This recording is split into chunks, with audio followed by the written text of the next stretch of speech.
10 ఏళ్ల car party ఏలుబడిల KCR sir ఆనాడు ప్రత్యేక రాష్ట్రంలోనే సాధ్యమవుతుందని నీళ్లు నిధులు నియామకాల కోసం కొట్లాడి బంగారి తెలంగాణకు బాటలేసిండట.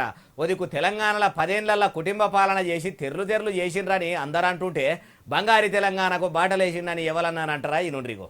బీఆర్ఎస్ లీడర్ కమ్ మాజీ మంత్రి కేటీఆర్ సారు ఇక చెప్పుర్రి. అట్లాగే తెలంగాణ ఉద్యమానికి మీకు తెలుసు శీర్షిక ట్యాగ్ లైను నీళ్లు నిధులు నియామకాలు.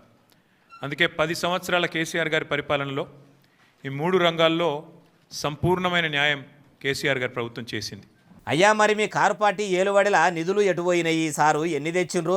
సెంట్రల్ సర్కార్ నుంచి ప్రపంచ బ్యాంకుల నుంచి అప్పులు తెచ్చి ఫామ్ హౌజులు కట్టుకుని రా ఎట్లా? నియామకాలు ఎన్ని చేసిండ్రు? మీ కల్వకుట్ల కుటుంబంలోనే మంత్రి పదవులు ఇచ్చుకున్నారు కదా సారు. ప్రత్యేక రాష్ట్రం వస్తే నిరుద్యోగులకు ఉద్యోగ అవకాశాలు వస్తాయని ఆశపడి రాష్ట్రం కోసం అమరులైన కుటుంబాలకు కూడా మీరు నౌకర్లు ఇయ్యకపోతిరి. కావాలని కాళేశ్వరం ప్రాజెక్టు ఒకటి పెట్టి పర్రెలు పడేటట్టు పలసన కట్టి మీ ఫామ్ హౌజుల చుట్టుముట్టు వచ్చేటట్టు ప్లాన్ చేసుకున్నారట. 10 ఏళ్ల పాలన మేం చేసినాము, మేము ఎలుగబెట్టినామని పాడిందే పాట ఏమో పాట అన్నట్టు చెప్పిందే 10 మాటలు చెప్పుకుంటా మీ 10 ఏళ్ల పాలన గురించి చెప్పుకోబడితిరి. మీ అయ్య కేసీఆర్ సారు అప్పట్లో తెలంగాణకు కావలి కుక్క లెక్క ఉంటా అన్నాడు. దళితుడిని ముఖ్యమంత్రిని చేస్తా అన్నాడు. నిరుద్యోగులకు ఉద్యోగాలు ఇస్తామని అన్నాడు. మరి అవన్నీ చేసిండ్రా సారు? ఆ ముచ్చటెందుకు చెప్తలేరు?